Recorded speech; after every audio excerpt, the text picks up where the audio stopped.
My name is Lucas Wright, and this is my final project for multi-platform journalism.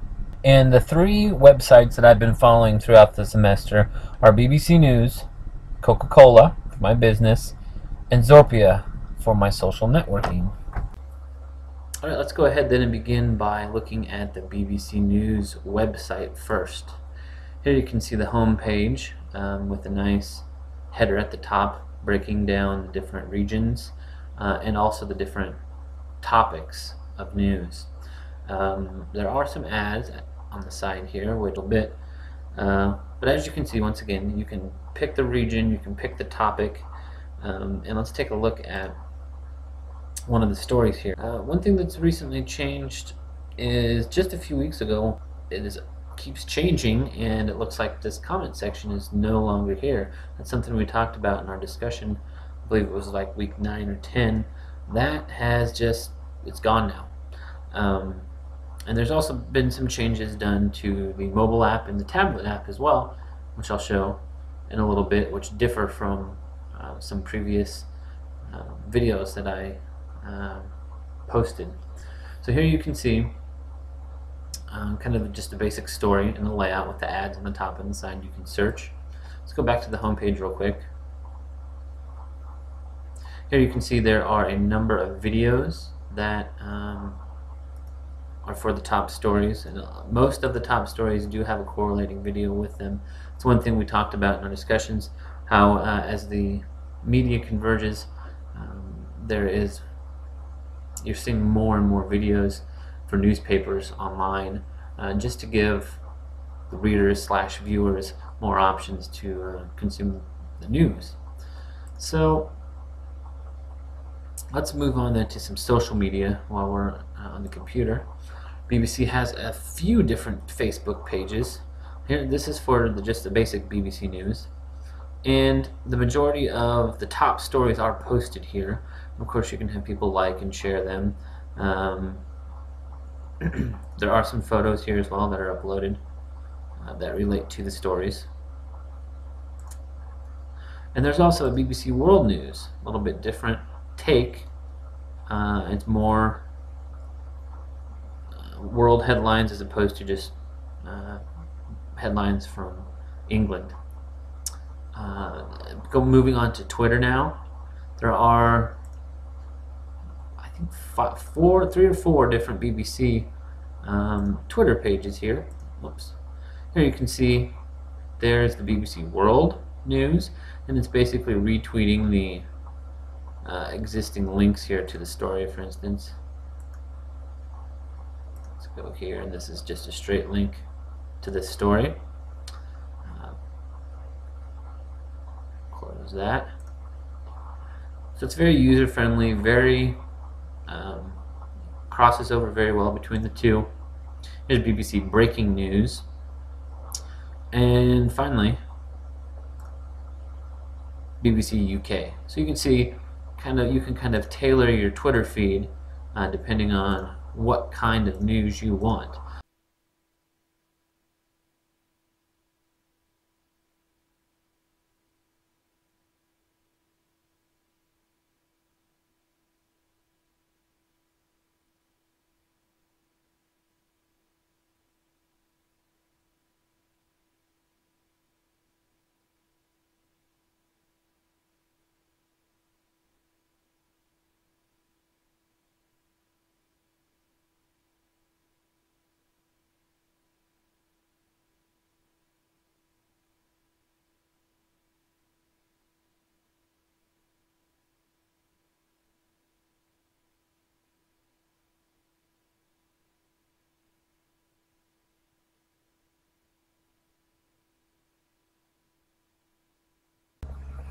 Now let's look at the demographics for the BBC website.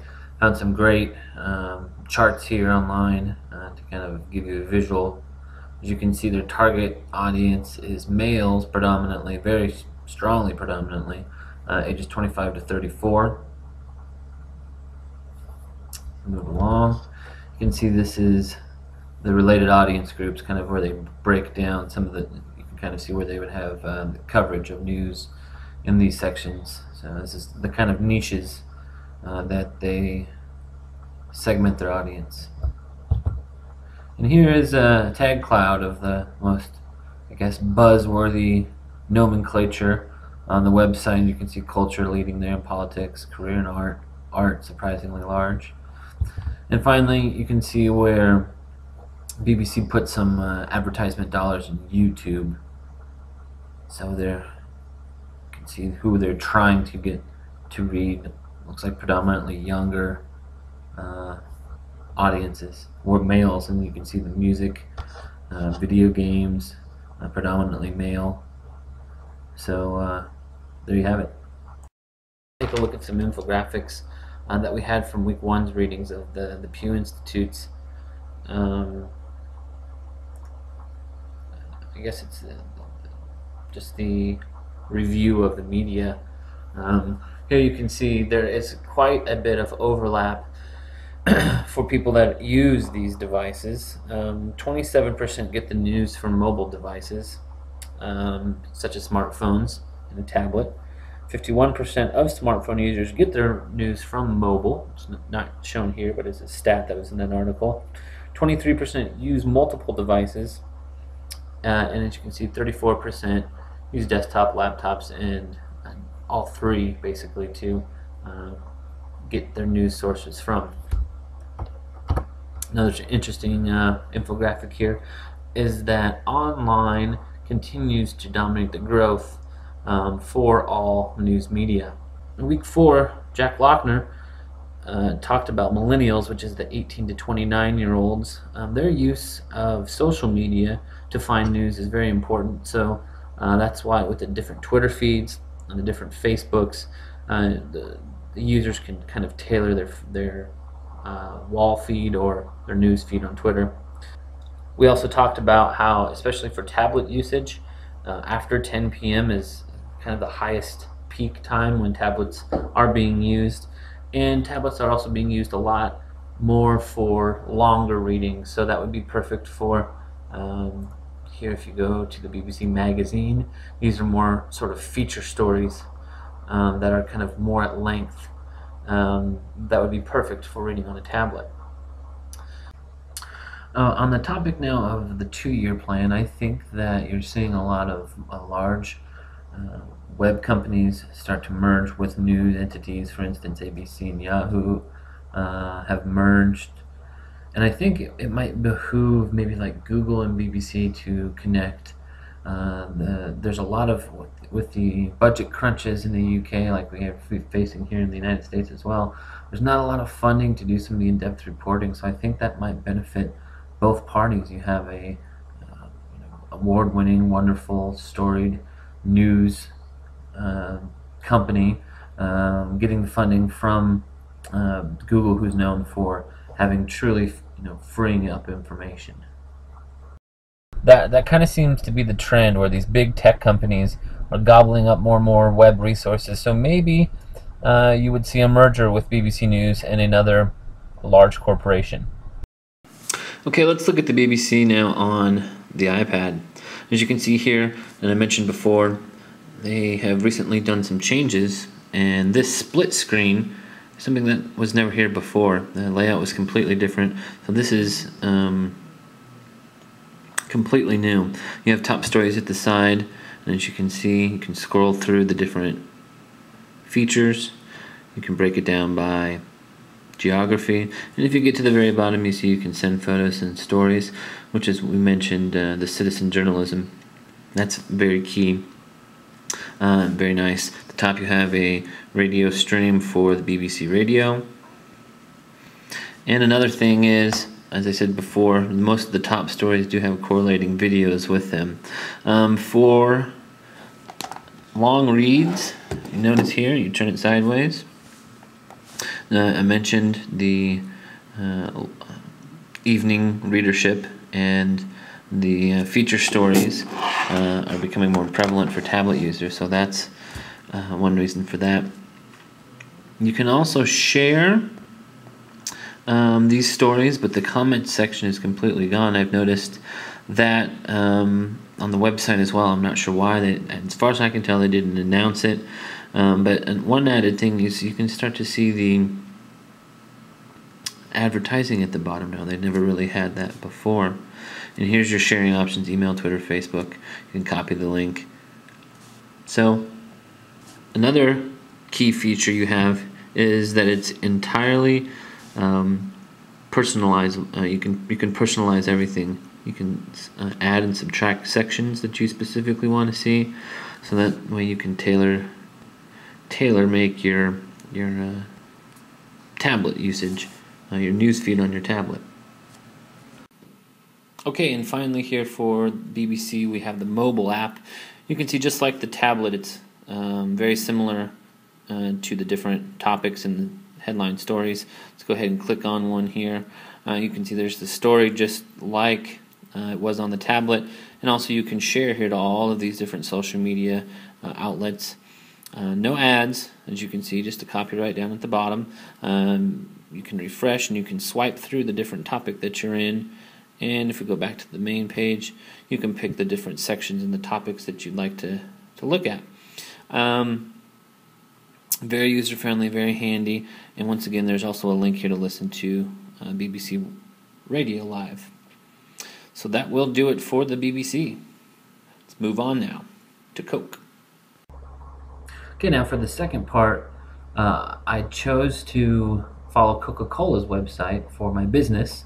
One of the most iconic names and businesses in the world. You can see here their website is pretty simple, very simple in fact. At the top you see some banners for some upcoming events. This American Idol one has been here since the beginning of the semester. So these are kind of just simple banners that when you click on them, it'll take you to the My Coke's rewards, which is a big part of this website, and Coke as well. This video here in the middle has been the same the entire semester. Most outrageous way to share Coke. It's kind of a silly video. There is a feed here on the side of their Facebook, their Twitter, YouTube, and Flickr. Sort of a flashy front page. I thought it would be kind of neat to show some of the history of what Coke is all about. If you go to YouTube, you know, there's so many iconic commercials with Coke. I think it would be kind of neat to show that or link that some way to your web page. And it would be easy to do since all the videos are already there. I think that Coke really missed out with the Super Bowl ad that it did this year, the Coke Chase. It used to be CokeChase.com. You can go to vote for it. I do have a YouTube channel, but again, there's not a whole. It's more new ads, new things. As far as what the website can do for the next 2 years to grow and improve, I mean, it's Coke. It's the biggest soft drink manufacturer in the world. But really, Coke can't lose. It can do whatever it wants on this website, and people are still going to buy it. And for a new update here, Professor Kevin pointed me towards this article that came out last week. Coke will be launching its first all-digital effort focusing on teens and mobile, called the Ah Effect. Here you can see they've got a fun design. You can imagine the app will be just as crazy looking. Since it's kind of random or even like a kaleidoscope, there's going to be several games. Teasers went out this morning, or would have been the 23rd. So they've done some research apparently, and it begins in May. So look for, you can go to ah.com. This will be launching here very soon. Thanks for the update. And here is that new website, the new Coke website, ah.com. It's quite the website here. If you check it out, I'm tapping the space bar. See the fuel going up. It looks like a mini game. See what happens. Launch this Coke. Click the arrow. Alright.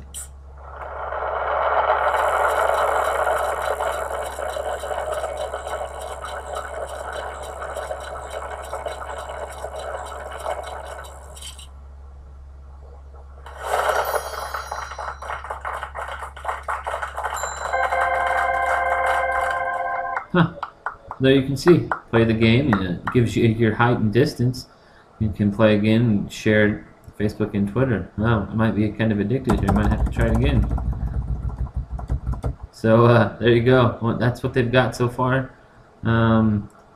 Check out the menu. Bottle rocket.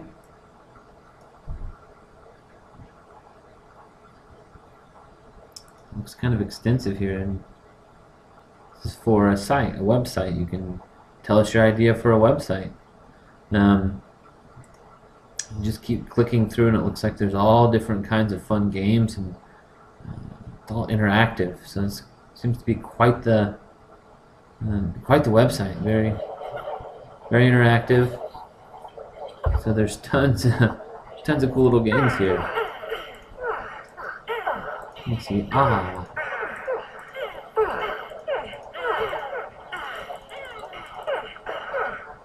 So yeah, check it out. There's tons of these different games. Scroll through. All of these H's are different games. So that'll be something.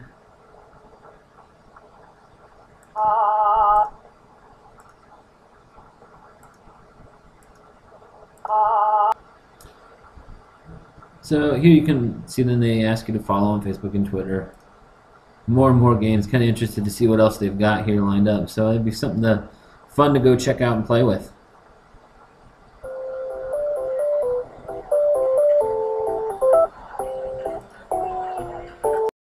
Let's take a look now at some apps that I found for Coke.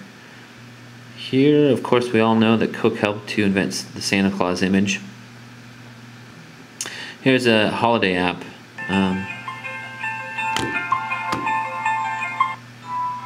You can play little games, have Santa go around and collect some presents. So that's kind of a fun game there. And see what else we've got. We have My Coke Rewards, which, if you don't know what that is, you can collect the little codes that are underneath the caps, and you can collect them to sign into your own account, and you can collect the points to get certain rewards and things. I'm not totally sure. There's that app. Then apparently there's a Coke festival in Krakow every year. So this is kind of a cool, takes a minute, I did this before, interactive app for, you can see Krakow. You can see where the grounds are for this festival and everything. So that's kind of neat. Zoom out here. And let's see what bands are there. Looks like it's going to be in August. So there you can kind of see the European app for a music festival. One or two more here. Let's check it out. The Freestyle, yes, the new machine that allows you to create your own beverage by mixing different flavors and syrups and stuff. You can play a game that repeats patterns and such here. But can also, using your GPS settings on your phone, direct you to where the nearest Freestyle machine is at. Let's see here if it loads. There you can see all of them in Omaha, all the Freestyle machines. Let's go back. And there's one more. This is a Korean app for Coke, which I just thought was really cool.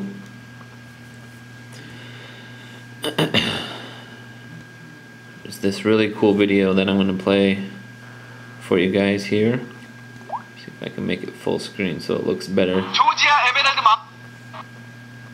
콜롬비아 원두가 들어있네? 커피하면 콜롬비아지. 여자들도 대박이네. 콜롬비아. 이번 이거는 콜롬비아네. ¿Dónde está niña? 저기. ¿Dónde está niña? 원두는 대박이네.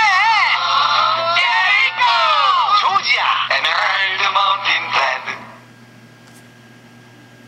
Mountain Blend. That, I think, was the only 2 words I caught out of that. So that's kind of cool. And as you can see here, they have their own version of their My Coke rewards and stuff. Links again to Facebook, Twitter, their point system. So there you have it. There's a few apps for Coke. It is the history, a kind of a history of Coke.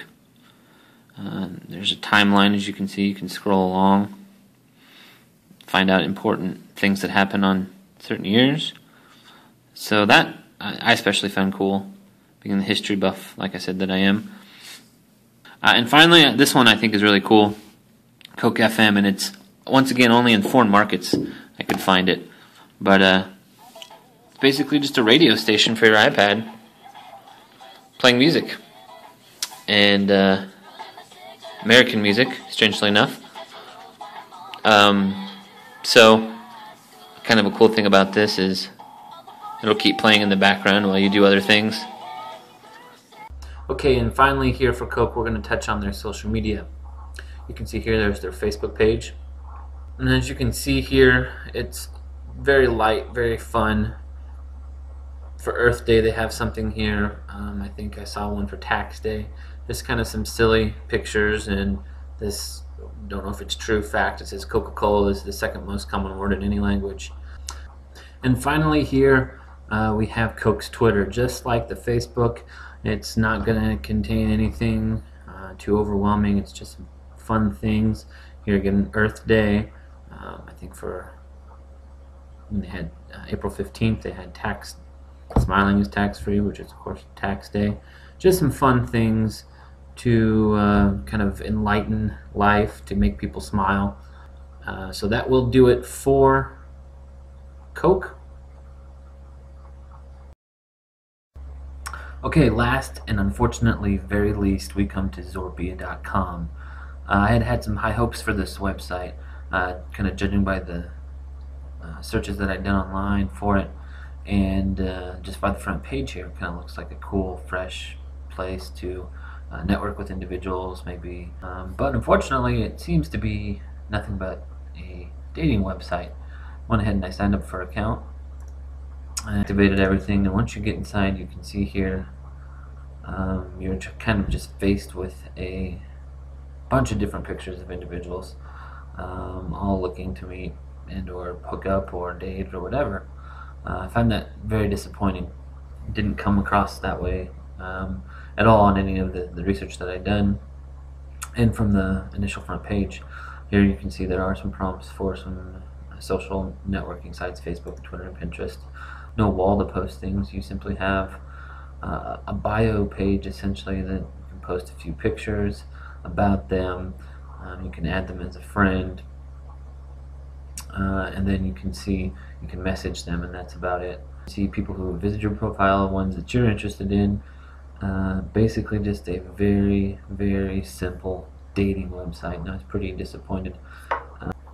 I guess my advice for the next 2 years would be to either become a full-fledged dating website with tools to help individuals meet up, or change everything.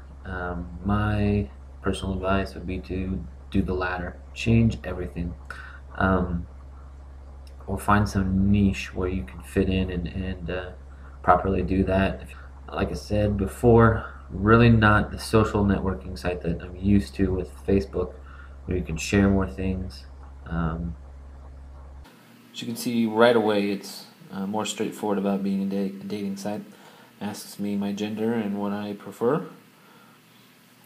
So right away we're given a whole bunch of different tiny pictures, thumbnails of individuals, and you can see it gives you their information, where they're at, some extra pictures of them down here at the bottom, it looks like, and also, let's see, let you view their profile. Let's go back. These options, you can either message or block this individual, and if we go back yet again, it's going to prompt me to sign in, and you can see Now, if we click on one of these people, we can send a message and converse with them. But I guess one thing you can't do is narrow down your search field by age, by location, anything like that. That would be something I guess would be sort of handy in the situation. You're just kind of up to the computer to decide who's closest to you and who meets your standards or whatever.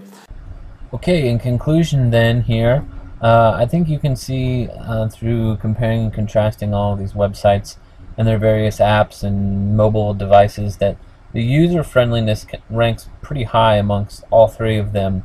The target demographic is somewhat different for the three. BBC News is kind of looking for, I would say, the 18 to 45 and older demographic.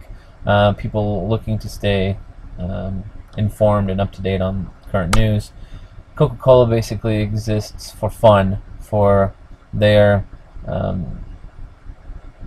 basically it's there to let the fans and the people who enjoy Coca-Cola to have some sense of loyalty and some source of belonging. Zorpia, on the other hand, I would say is targeted for the 18 to 40 range for people looking to date. All vastly different, but I would tend to say in conclusion, user friendliness and the way in which people interact with the websites and the apps ranks very high. So that will do it. Thanks for watching.